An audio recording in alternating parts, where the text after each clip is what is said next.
নূর চমকায় দিবেন সুবহানাল্লাহ। আল্লাহ রাব্বুল আলামিন বলতেছেন ইয়া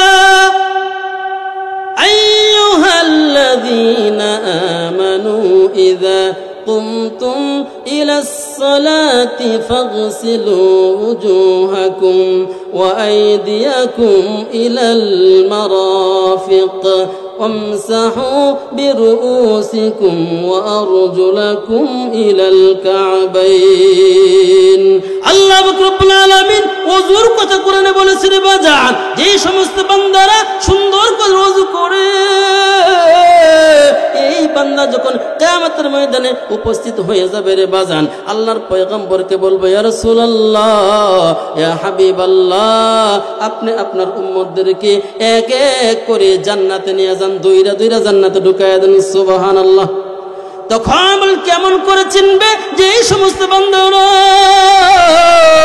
পাঁচ ওয়াক্ত নামাজের জন্য সুন্দর করে ওযু করে এই বান্দাকে আল্লাহ কিয়ামতের ময়দানে সমস্ত অঙ্গ প্রত্যঙ্গ বীজের মতো চমকায়া দিবেন সুবহানাল্লাহ। একটু জোরে করুন না সুবহানাল্লাহ।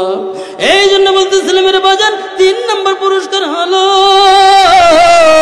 এই বান্দার যখন মৃত্যুর সময় হয়ে যাবে আল্লাহ পাক রব্বুল আলামিন ওই মুহূর্তের মধ্যে আল্লাহ আসমান থেকে একদল রহমতের ফেরেশতা নাজিল করে দিবেন সুবহানাল্লাহ। একটু জোরে বলেন না সুবহানাল্লাহ।